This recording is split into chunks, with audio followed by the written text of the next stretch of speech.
Very pleased to be back for our second session of this series. And today we'll be talking about the personal touch in the age of AI and how we activate and achieve this. I'm Dr. Chris Foley, so I'm the Managing Director of Optima Partners and Chief Scientist of BioAccelerate AI, a health sciences division of Optima Partners. I specialize and focus on incubating and growing high-performance consultancy teams underpinned by modern data-driven transformation programs. I'm very honored to be accompanied today, once again, with Toni Keskinen and also an esteemed colleague of mine, Murray Allan.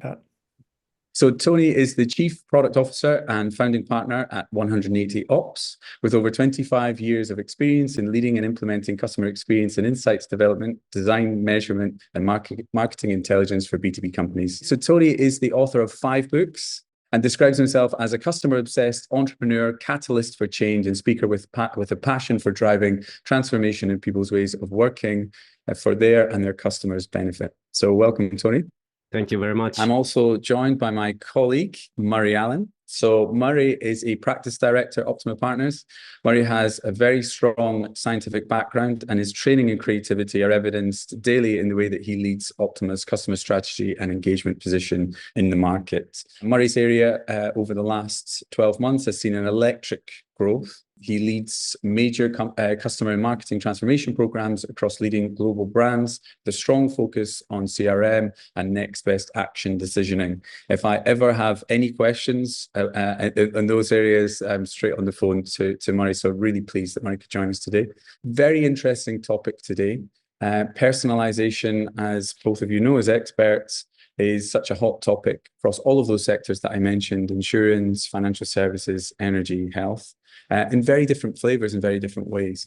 But I guess in the era of high dimensional data, technologies that can capture data ever more increasing and flexible ways, we're offered this opportunity to reimagine and rethink the ways in which that we interact with customers. And from a health perspective, we think about personalized medicine going forward. But today we'll be focusing on customers.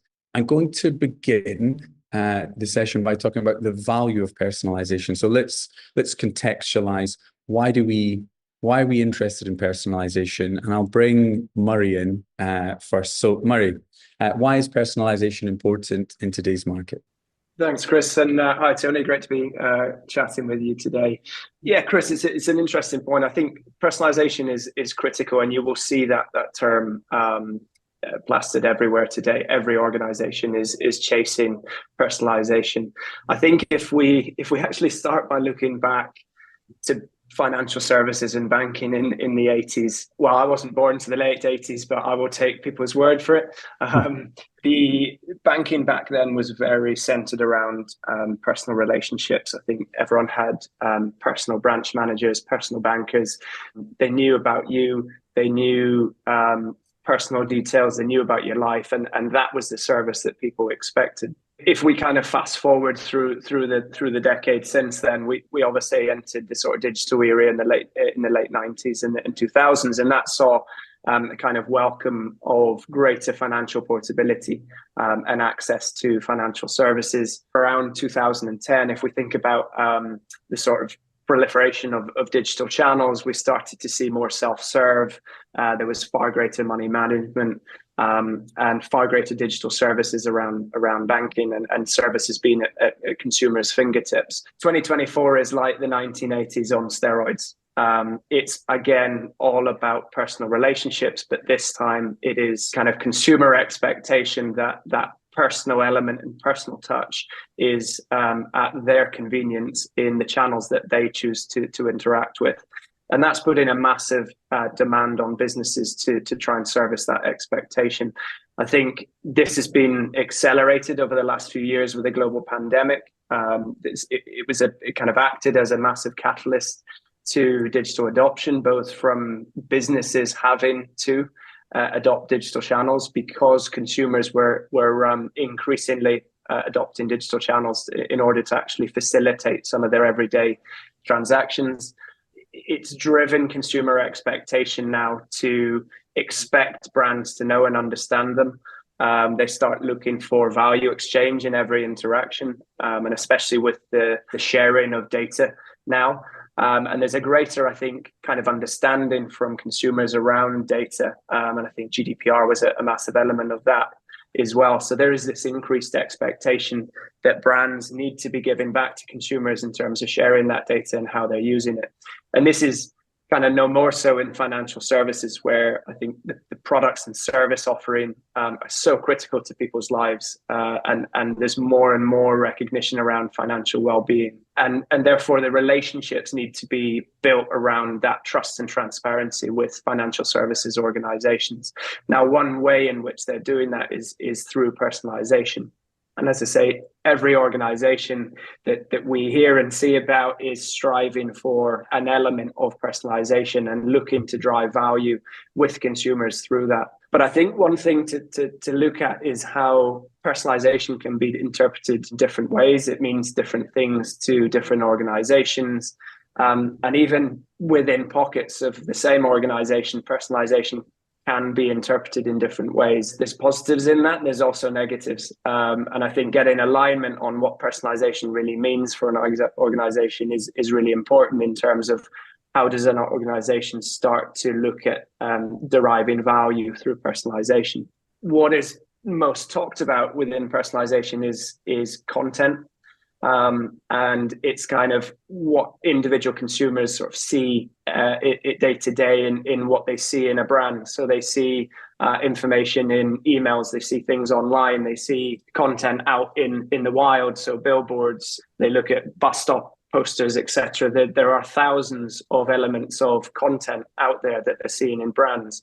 And that's typically the first thing that people think about when they think about personalization. I think within Optima, we have a very different view of what personalization is and the construct of personalization. And we have an analogy around an iceberg, and we think about the piece of the iceberg that sits above the surface is all of that content that's out there that's consumer facing. Of course, that's the end component of personalization. But if you think about the other elements of what's actually driving personalization for a consumer, for us, it starts a lot deeper than the content. It starts actually at ultimately the first decision to say, what should we talk to this customer about before we start thinking about then how do we present that to consumer? If you can get that understanding of the customer's context and what's that next best outcome that they're looking for, is that's right for the customer, and then serve them content that's related to that. That is, for us, that's true personalization. It takes a huge mindset shift to actually get there. You covered a lot of ground there, so that was wonderful. I think so. I'll pick up on that. So, Toni, chicken or the egg? So, you know, Murray mentioned consumer expectation, but also yes, from a business perspective, Murray also talked about serving the customers as fairly and as possible, and data sharing. So what's your experience there? We've actually just started working on personalization because what 180ops really is a data factory with production, assembly, and distribution lines, and it's the whole business data in one. So making sense of that data actually requires personalization. So when customers are signing into our service, they are using SSO, and they have the capacity to determine if they are in sales role, if they have, for example, certain customers that they are responsible for, or if they are in management position for certain offerings and so on. So in order to make the experience something more personal, it's a bit like Garmin or Polar fitness measurement, where you have straps around your chest or in your wrist. We just have everything tapped from the business side and the company side. And when we are producing using these algorithms to produce outcomes, we are now using Copilot to give you personalized outcomes. For example, if you are responsible for 20 customers we can tell you then that in this company, in this offering, you have a risk of defecting customer. These are the reasons why this might be happening. Or no, there's a major interest rate increase. It's going to influence your customers this way. Be aware that you might be facing opportunities or risks. when we think about this development of AI and the technologies around it, is that I kind of see that it's about maturity. If you think about Google Maps, the users don't really need to know how Google Maps works. It's just you want to reach your destination, and AI and the tools around it are just making it obvious that how do we move into our destination. That's where personalization comes in. So really tailoring the customer experience, giving the information that is valuable for the person at the right time in an understandable format in the systems that they are using. And that's where I find that personalization and AI-driven content is really part of the core product user experience. This is really interesting. So you've got the back end versus end user experience. So there is that handshake between teams. And I think we'd mentioned this on a previous podcast as well, right? So the maturity thinking, and when you're collaborating using new and exciting technologies with different stakeholder groups, what sort of base level understanding do we need of each of these areas? So if we simplistically put it into back end and front end, and Google Maps is a great way of bringing this to life. So the back end we don't necessarily care about, but the front end is so intuitive, particularly if it's a local area. So we trust that technology because the maps look very familiar to what we would expect them to look like, and Street View, and particularly locally. So there's something about the minimal amount of experience, front end experience, that's necessarily in order to build trust. And yes, that's what I hear kind of running through what you're saying here just now. And that's not a nod to Garmin or Polar in that front. But I like that. It's that sort of always on data factory. We're capturing those data and we're leveraging new ways to capture the data, but also interesting ways to analyze those data in towards personalization. And of course, NLP and Copilot driving this is a means with which, at least from a testing perspective, and proof of concept, and you can, of course, you can use triggers and schedule time prompts and so on. So you make it feel intuitive and in time. But actually, it can be really like systemized way of delivering this personalized experience. Absolutely. And I think this is one thing to demystify as well. When we talk about the evolution of those technologies to the point where we're getting very excited because of the capability that now exists in the large language model space, or more sort of focused in the Gen AI space, it's not to say that is the one-size-fits-all solution. Far from it. As you say, Toni, those kind of rules-based logic, that the triggers that give rise actions, well, actually, we've been doing that as professionals in decisioning sciences for such a long time that the infrastructure and strategy is very mature, whereas that technology and the adoption of the technology is something that's less mature. And to that extent, I guess this is a nice time to bring Murray in, who's going to kind of focus a little bit more on some of the cautious notes. Yeah, I mean, I think something that we've observed is certainly in the industries that we typically operate in, are fairly highly regulated.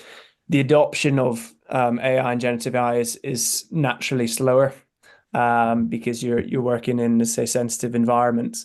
I think where we have seen a big uptake is internally within organizations, and the application of AI and generative AI to drive efficiencies or accelerate throughput and velocity of tasks that colleagues would typically perform. I think what's interesting is that the adoption at the moment tends to be at particular touch points. So it's looking at replacing relatively manual tasks today with generative AI. I think the direction that we're moving in is looking holistically, and that's something that we're doing a lot of work with clients, is not just how do you take a process that exists today and replace part of it with an introduction of AI or Gen AI, but how can you actually reimagine the end-to-end process with the power that some of the automation through AI and the application of generative AI actually does. And then an example of that, just to build on Toni's point around insights being more proactive now in terms of generative AI and AI being able to interrogate data sets and actually prompt users to say, here's a piece of insight. I think the direction we're headed is, at what point do you close the loop so that you have an application of AI that's interrogating a data set, it's drawn a piece of insight out. At the moment, it's prompting the user to take an action to go and change a strategy or take action. What happens when you close the loop such that that insight is already driving and automatically driving that action, such that you have almost auto optimization of strategies, interaction strategies, customer experiences? That then becomes incredibly powerful. But as we've touched on already today, is around how do you make sure that you're governing that in the right way? That is a truly automated kind of enterprise. But how do you have the guardrails around that such that you understand really what's going on? And again, just touching on an example that we've already seen, and we see it's not new in the world of AI, is in decisioning, you get a lot of false positives because a lot of the models optimize on clicks. So you need a human really to understand the piece of content there, and is that behavior actually driving the right outcome for the business? You see this a lot with clickbait, so content that's designed in a particular way to drive a lot of engagement from users will get a lot of clicks, but actually conversion beyond that click will drop off a cliff. And that's because, as I say, the content is drawing in probably quite a high volume, low quality audience. And therefore, the machine doesn't understand that. It's just doing what it's been designed to do. It's optimizing on clicks. It's going to show that piece of content to more and more people. But again, it's driving and optimizing towards the wrong outcome for the business. And that's where you need the human in the loop in that example. No, I like that a lot. And I think that's one of the things to bring to life, this iterative process of adoption, because we make mistakes. And those mistakes can be ingested into any model or decisioning framework. And we know that. And then as we produce systems that have a level of autonomy and therefore can be refreshed, and the decisioning associated with that refreshed and reframed, if it has been trained and calibrated on poor business outcomes, then of course it's only going to reinforce that. And that is something, I guess, from a decisioning perspective, and particularly when you're thinking about customer journeys, click to conversion.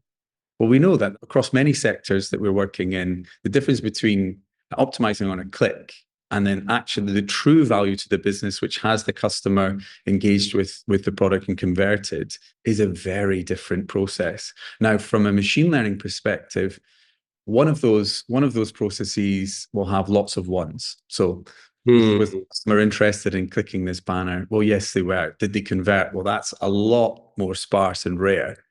And so then this is where the sophisticated decisioning has to come in, about making some compromise around what maturity of algorithms you can use that deal with rare events that might have more value to the business, and ultimately, because those rare events are high value, versus optimizing on something that's more common, but then the human in the loop has to be more evident, because we've got to take that insight further down the channel towards an ROI for the business as well. And that's a really interesting point. And again, just to bring in the kind of AI element of this, many of the algorithms really, really struggle with rare events, which is why we as humans come in and make some compromise, which is why we have to work together as teams as well to make some simplifications. We're not at the stage just now where there is a one-size-fits-all suite of AI tools that can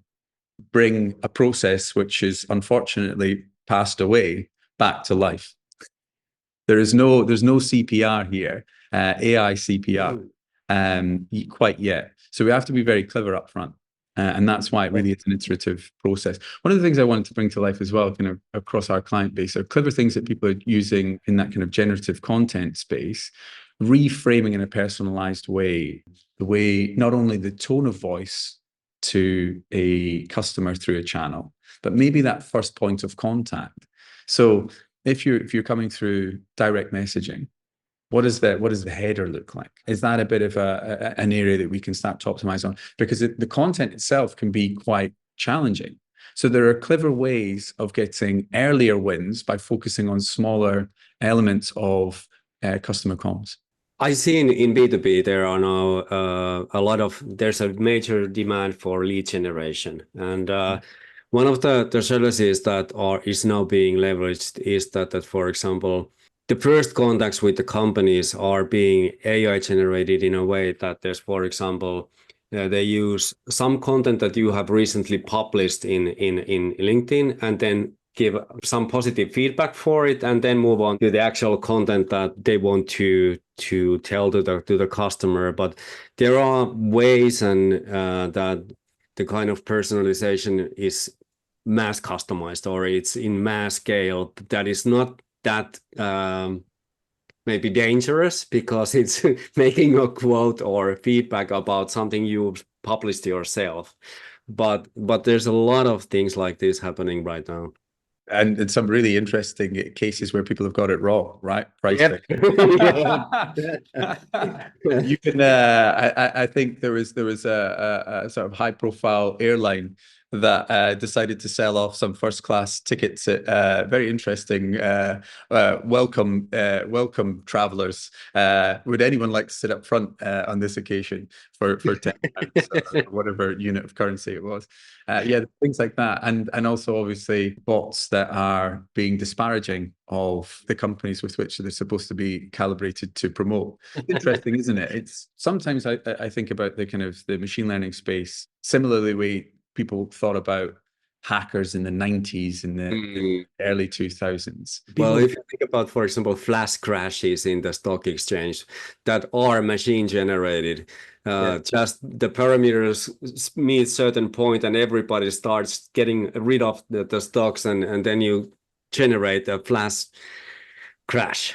It's very easy to stimulate these types of things. The hacker point was you have these highly skilled people, computer scientists, who really understood how to integrate with basic languages and base commands in compute infrastructure. And you think, you know, we're a bit vulnerable to that. We've got these. If they turn their attention to attack mode, then that's a tricky position to be in. But of course, what's the best line of defense there is to have equally skilled people defend businesses against that. So you fight fire with fire. And I feel that that's where we are just now with AI. And one of the reasons why, obviously at Optima, we have so many people with deep qualifications and PhDs and in machine learning, AI, and computer science, etc., is because we're looking to de-risk businesses against flash results, against situations where you can collapse a program because of excitement that had no material value in the end. You know, many companies are wise to this process now, which is one of the reasons why, as Murray said, the adoption element of this is quite a slow burn. And in fact, back at one of the big data and AI conferences in London recently, one of the high-profile tech providers had said 85% of generative AI LLM adventures, proof of concepts, never make it to prod environments. They're never going into deployment. And in fact, of the 15% that do, which you could argue is quite a high percentage at this point, well, many of those are still circulating around the ecosystem being finely tuned. We're certainly at this early adopter phase, and there are safe spaces from a content generation where you can pop in some guardrails, as long as, and this is where the companies, you know, most companies in highly regulated sectors, think about financial services, in the pharma industry, insurance, etc., as long as you understand that your algorithms are some way compliant. They're not going to disadvantage customers because of characteristics like gender. They're not going to cross the barrier in terms of the type of language that's being presented. But this is a process. This is a big process. So that then takes us to safer areas where we're thinking about headers in terms of customer comms, because these are maybe 5 or 6 words, and then we can finally curate that and then have a decision rule around inclusion, exclusion of certain word types and so on and so forth. So Murray, bringing you in, prevention versus intervention. So personalization, where do we index more strongly?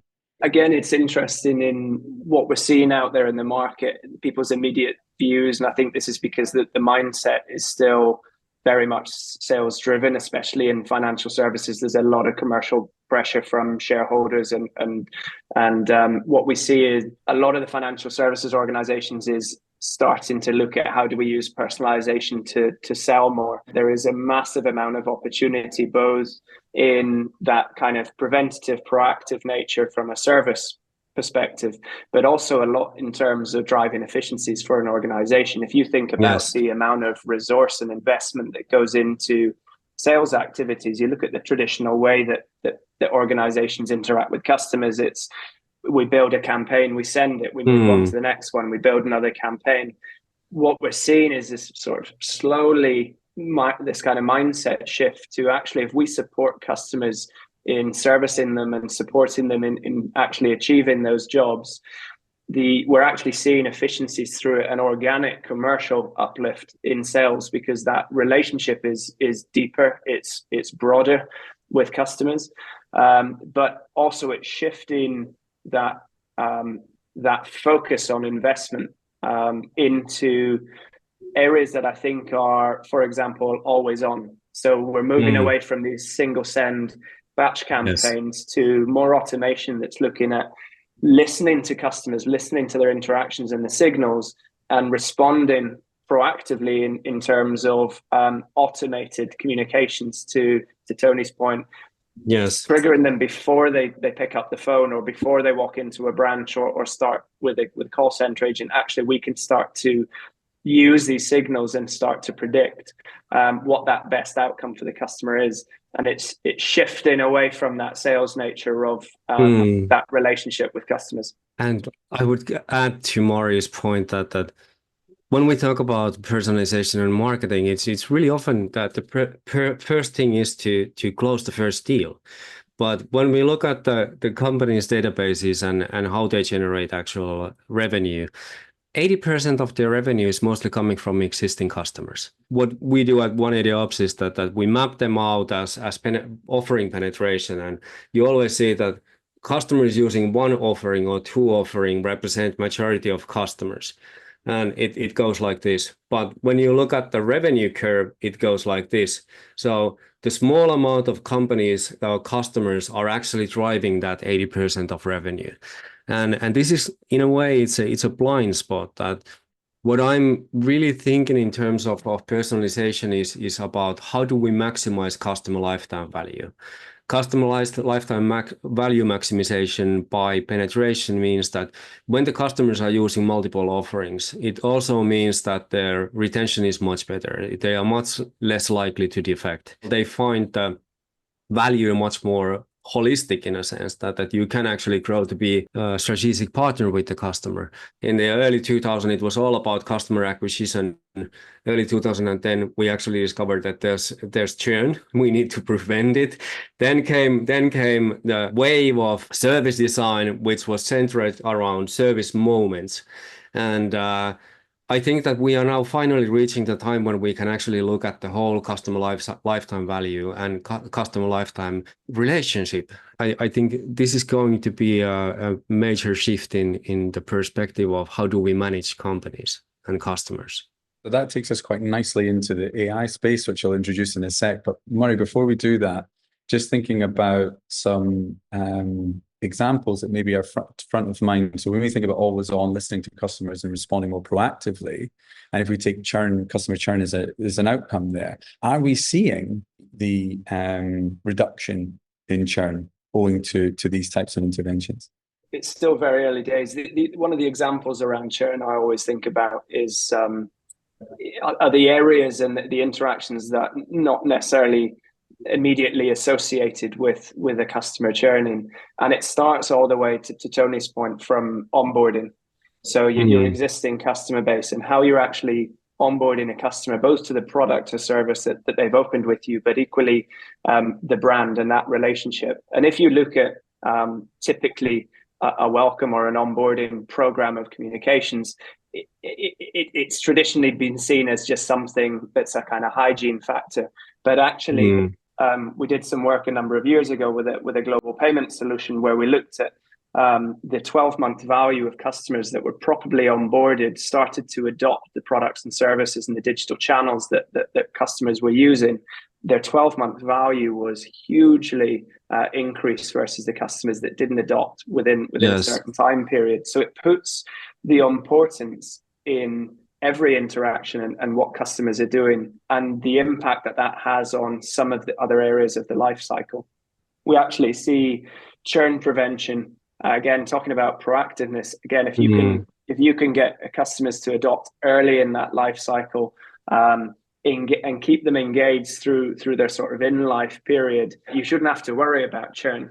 Now, of course, churn is always an element that you need to consider and address. And again, I think with the introduction of AI, we've talked about predictive power, the ability to now proactively identify customers who might be a flight risk and start to nurture them and pay attention more to them in what products and services they're looking for, what's the service experience that they're looking for that they're maybe not happy with, and start to service that better, and obviously reduce that churn factor. I think leveraging AI to enhance personalization. So, Toni, how do you feel? So we've got the design, the strategy. We've talked an awful lot about the meaning behind personalization.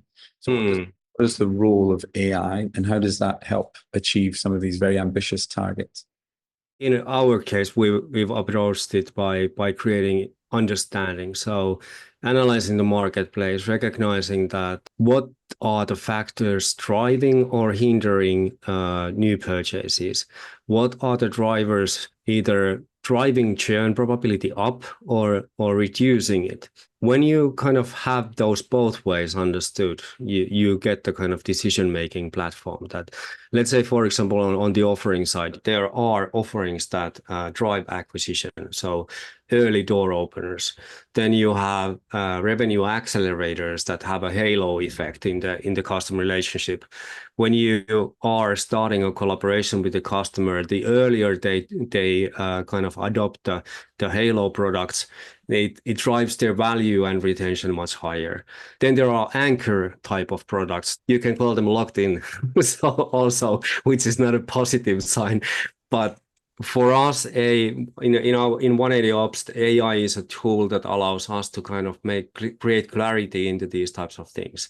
And once we have the clarity, we can make decisions that, okay, for these customers that we now have only one offering, what are the next steps? How do we serve also different customers in different industries? Because the jobs to be done from banking to telco to manufacturing are completely different. So creating a strategic segmentation and personalization in that sense is essential. Along with the role that if we are talking to a sales director or CFO, of course, the story and the narrative is very different. But it all comes to understanding that how do we create these kind of insights that allow us to adopt the customer's perspective, be meaningful for them, and then recognize the kind of path and journeys they have, and how do we make then ourselves valuable along those journeys so that we kind of coexist. AI gives a lot to this. There's a lot we can automate, but I'm also in the age of AI and digital. I'm really thinking that analog has become now the new premium. Email is the old bulk mail, and it's really valuable experience to read an email. Then again, having an actual letter delivered to your home, even if it's automated, send it, and the content is created with AI, no problem, because it feels so personal and it feels so good to actually get a letter at home or meeting in person. And I think that the companies really need to think about that. Where do we apply that human kind of connection? AI is everywhere around us and guiding all these activities and supporting every part of it, but it shouldn't be there alone. Absolutely agree. And one thing to pick up on there is that cross-sectional difference. So if we look at verticals in FS or insurance and adjacent fields. Murray, so where do you see the most significant crossover between AI personalization and the financial services sector? Yeah, I think just building on Tony's point, I think AI has really brought the kind of computing power to be able to start considering customers as individual customers. We're moving away from starting to think about sort of segmentation, really getting down to that one-to-one level. The AI that's now available has become kind of more democratized, both to, it used to just be the leading businesses that we would see starting to use predictive power. Now I think it's far more accessible. There are different natures in application of AI. The power now to be able to manage each individual customer at an individual level, rather than thinking about cohorts or groups and treating them all as, yes, there's still a degree of personalization in there, but we are getting far more acute around how we're able to manage each individual customer. I think the other element of personalization that where AI is beginning to play a massive role, if you think about that theme of treating every customer now as an individual, is the content. So obviously generative AI being the big buzzword at the moment, and we've seen that evolve incredibly quickly over the last sort of 12 months. Generative AI, there's sort of two applications that we're starting to see that in the market in the content space. One is purely just the scale and the efficiency of generating content, but there's also the intelligence that can bring. And that's probably that second element is what we're not seeing an awful lot of at the moment, which is generative AI being used with a feedback loop of how customers are responding to content actually being fed back into the generation of that for the individual. Now that sounds like a complex application, but the power, I think, and the value potential within that is massive. We're moving to a world of automation where A/B testing doesn't really exist, because we're no longer looking for an outright winner for a piece of content. There is a winner for every single customer. That is a new mindset shift for the teams that are working in content, but not just them, but the legal teams within organizations that have to approve that. The whole value chain has to think about how AI is going to impact them.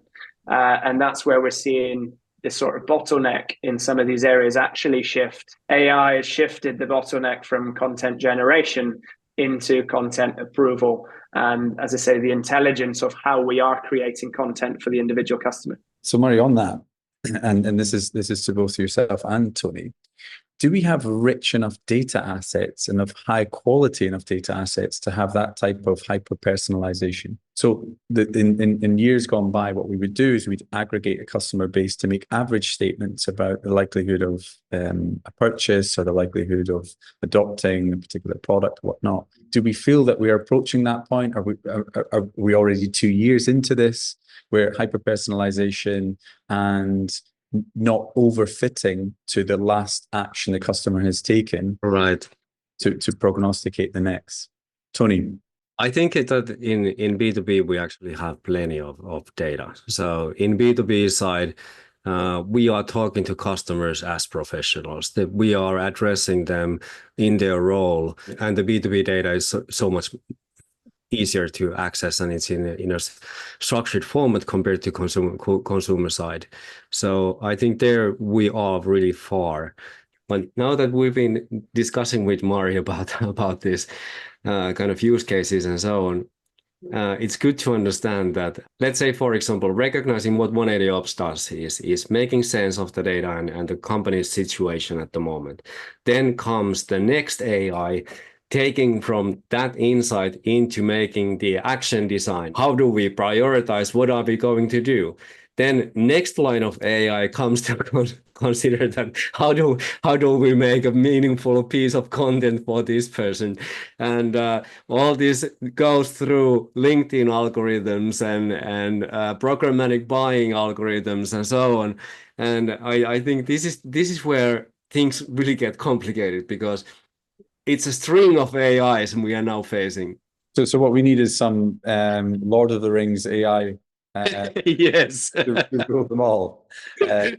Murray, do you want to pick up on that? It's a really interesting point because as much as AI is solving for a lot of the issues that we have today and we've had traditionally, it's creating other issues that then need to be solved. And to Tony's point, we're now looking at AI solutions to solve them. And so you do think, oh, is this a kind of chain reaction? When does this end? Is it that we all of a sudden have fully autonomous enterprises that are just self-running? Now, it's an interesting concept to try and get your head around. But I think there is an importance of keeping the human involved in the application of AI. And we hear a lot now about the ethics and the application of AI and getting that right.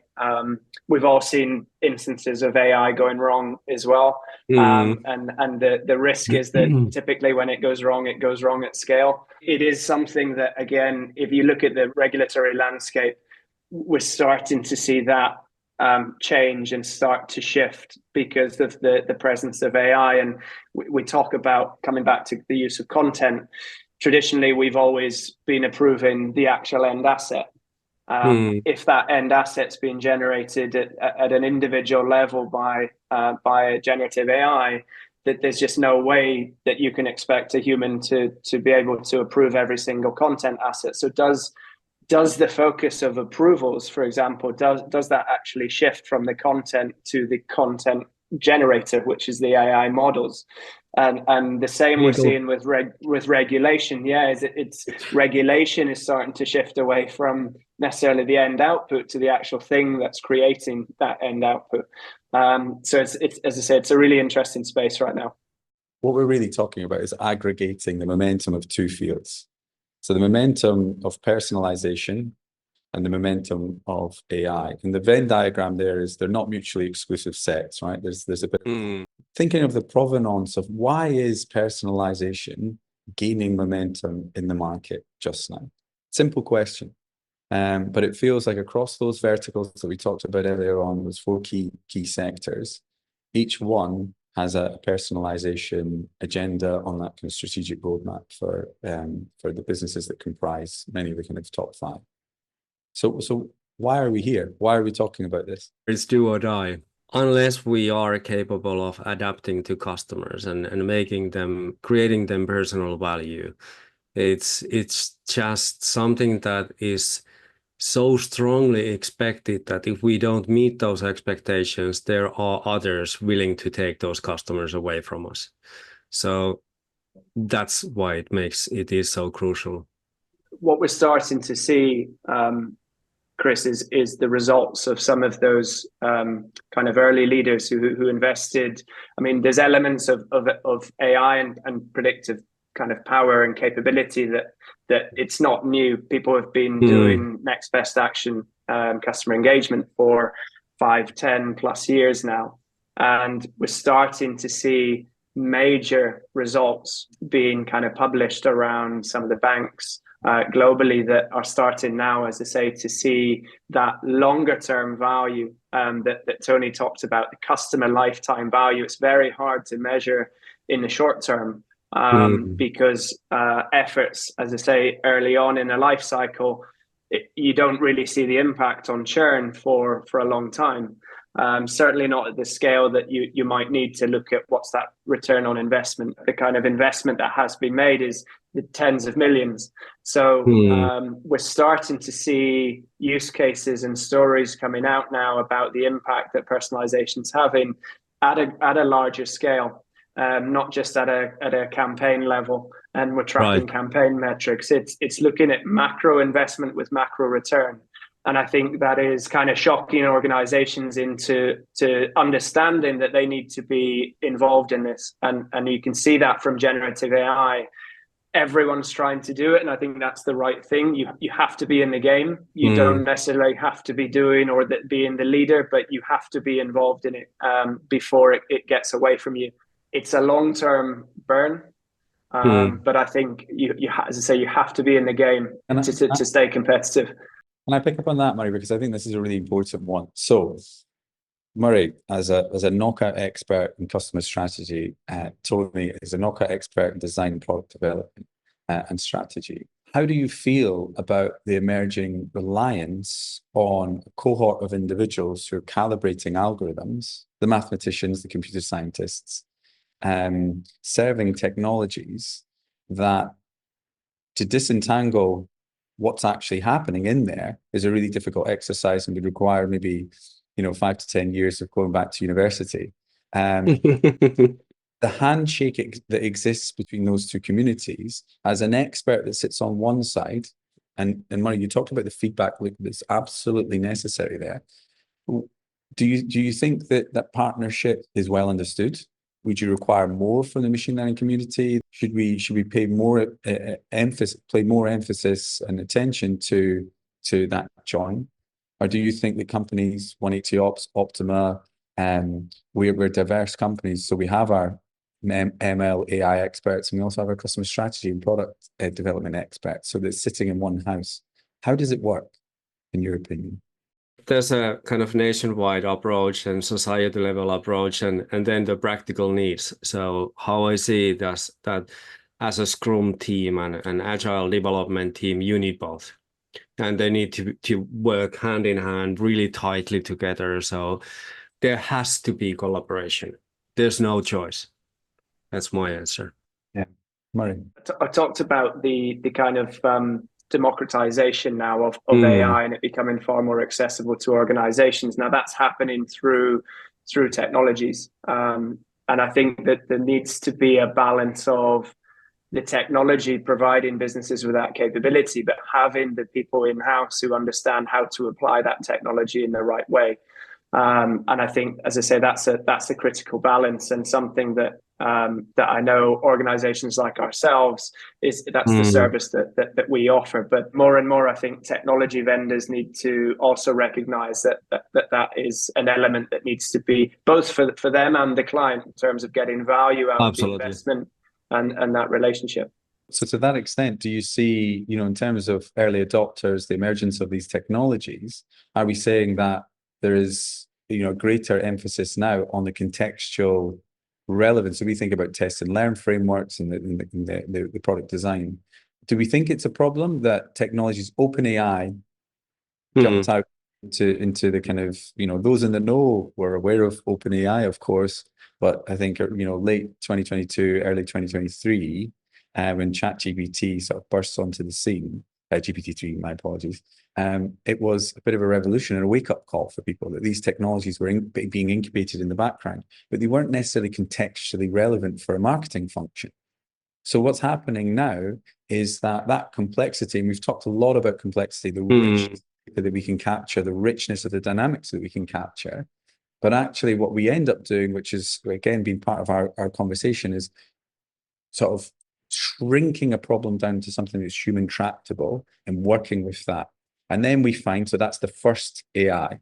Then that passes over to the next version of AI using that kind of language. And there's the handshake rather than the holistic view. And I know, Toni, you've got a big opinion on this, because that's 180 Ops is really trying, pushing the boundaries and being a market leader in that space.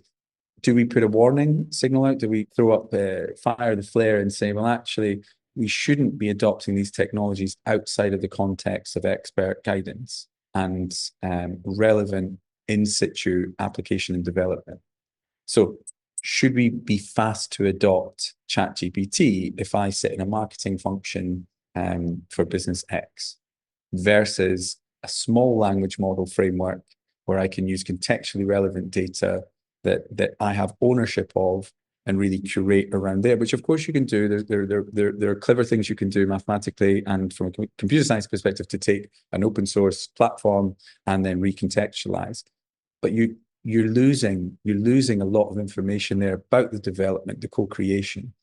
You're picking up a technology and assuming that it's working and functional for you, and then you have to apply the checks and balances and due diligence. What does the future hold? Are we going to see players that just really focus in on financial services, etc.? Toni, I'm going to ask you this because you're already making progress in this area. There are a lot of fundamentals that can be deployed across different use cases and capabilities. That's why we talk about platformization. So we've created a platform. We need to recognize that what are the factors that we actually need to change in order to meet the expectations of different types of customers. And we've come to the conclusion that the primary change driver is actually the data recipe. So if we look at a banking company, mining products, investment goods producing company, telco, and some software company, in their landscape and their markets, there are completely different drivers that actually influence their business. And creating the company-specific data recipe, then using algorithms to produce the expected outcomes, allows us to, in a way, personalize our solution to different industries. Then there are a variety of needs that only exist in certain industries. Let's say, for example, if we mostly concentrate on analyzing the likelihood of purchase or the potential on the marketplace or the likelihood of defecting customers, then we jump into insurance companies. Insurance companies have a unique business case. Top line revenue isn't the whole story. There's also the insurance costs and the claims that come into the equation. So the predictive needs in terms of how can we serve insurance companies is different. We need to take it there into a new angle into the value proposition to meet their full needs. What we have now seen is that there's a increasing number of small AI gadgets that meet very simple need. Those get easily funded because investors understand that there's a challenge. This is an answer. People, on the other hand, are then experiencing is that I need to use 10 tools to get something done, which isn't a long-term strategy. It's not sustainable to grow like this. So these are consolidating, but I do think that the kind of level of vertical specific or need specific solutions will be the kind of accelerator for this space, that once they are good enough, easy to use, they are secured and solutions are really mature, there's also going to be a price decline. So these are I think that this is the way how AI space will be growing, that there will be a lot of consolidation, there will be specific solutions and those will grow. OpenAI is more on a general level that it's an enabler. So it's a foundation enabler, but it needs to be customized for different needs. Yeah, I often feel that sometimes it's a bit like a proof of concept, because right. The reality was that in many senses, what was published in the form of ChatGPT violated the basic principles of statistics and data science in particular, in that you have a data asset and you have an inclusion-exclusion protocol all the way down to the bottom of that funnel that says, I'm happy that these data are reflective of the outcomes and objectives that I'm hoping to achieve, and have all of the characteristics, the features that allow me to make predictions about customer action for this particular thing. When you start to use all available data, and of course there were protocols in there to sift out aspects of noise, but when you go further up that funnel, you're moving away from a data designed protocol to a capture-all. Now, the more data that you capture, the more complex, particularly in the space of neural networks, the more complex that neural network becomes, the increase in compute power that's required, and so on and so forth. The resources increase. But actually what happens is you're diluting the signal. So in there, you have a single audience community that you're thinking of with very specific outcomes that they're trying to achieve in this universe of outcomes that exist within the data asset. To resolve that down to something contextually relevant, whilst training on all of these different outcomes, is an incredibly difficult and amazing achievement that they have, but it's not a panacea. It's not. And what we've realized is that actually, indeed, as scientific intuition would have given us from the very beginning, too much noise dilutes any signal that's in there. So the sharper that signal needs to be, the less likely you are to benefit from that type of technology. And thus why I fully agree, Toni, why those verticals, contextual verticals will come to life. Sorry, Murray, I just I went on a little bit of a sort of a neural net aside there. Do you want to pick up on Toni's point? Yeah, I was just gonna say the same as you, Chris. No, I think to be honest, I think we will, and we're starting to see the same pattern as we always do with a new innovation. Is there's more and more tailored solutions to either verticals or particular, as I say, the applications of that innovation. So we are starting to see specific marketing versions and where we had marketing challenges, solutions being spun up using AI to solve for those challenges. I think where that balance of having the core expertise of data scientists and the data engineers, some organizations aren't happy and satisfied and content with the market solutions and the constraints that they bring. And they're always looking to create that edge. And I think that there will always be a level of advantage in having those skill sets within your organizations, because you not necessarily customize, but you are taking the capabilities and the applications that are available and you're applying them in the right way that's carefully thought through. And for me, it comes back to value and time to value. If you have the skill sets in your organization to understand that, how do we unlock value in the best way and quickly using the application, that's how we can create competitive advantage. Because as we'll see, the availability of these tools, they're becoming mass market. So everyone is going to start adopting them. How do you become an early adopter, and how do you apply that in the right way that you're going to get that competitive advantage over your competitors, at least for the time being? That's, I think, where the opportunity is for organizations looking at those skill sets and those that have those skill sets already. One thing that occurred to me during this conversation, which has been fabulous, we talk about data-driven enterprises often now, and we think about what defines a data-driven enterprise. Would it be fair to say that where we are in terms of momentum, then actually these are the types of conversations with proof of concepts and increments on modern technologies that underpin aspects of a data-driven enterprise? So this is the type of discussion that we would be expecting data-driven enterprises to be having on a daily basis now.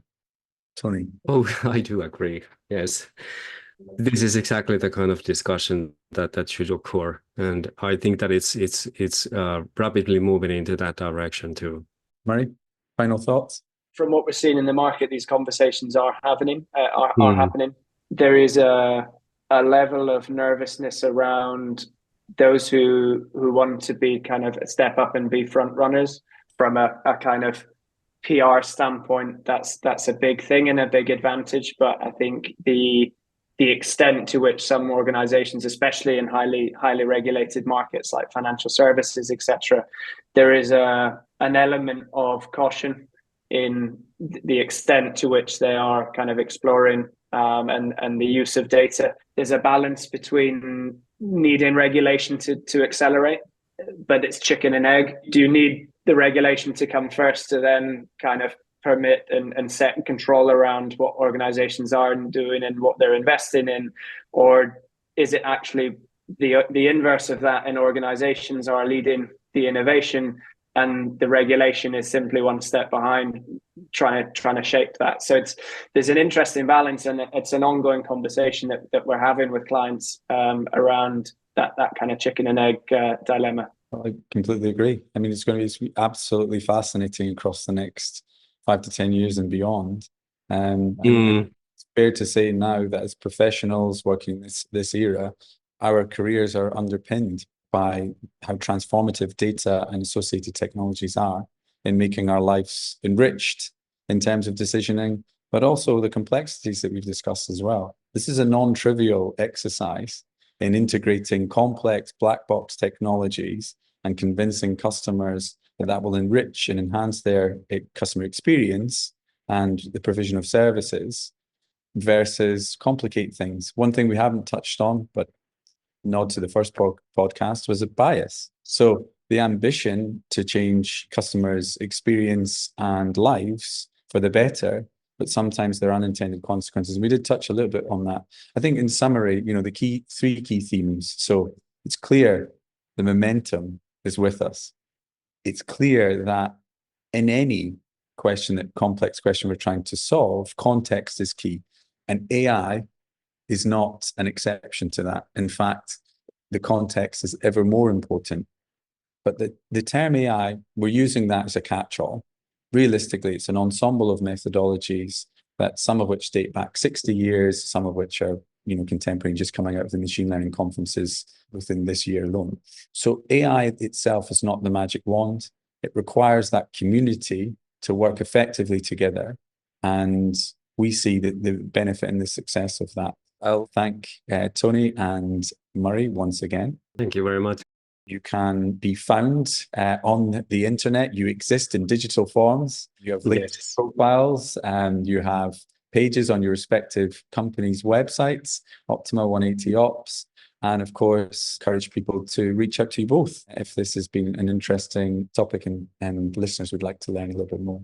And in terms of our next episodes, we will be welcoming another director of Optima to continue our journey in how AI is advancing our commercial communities. Thank you very much.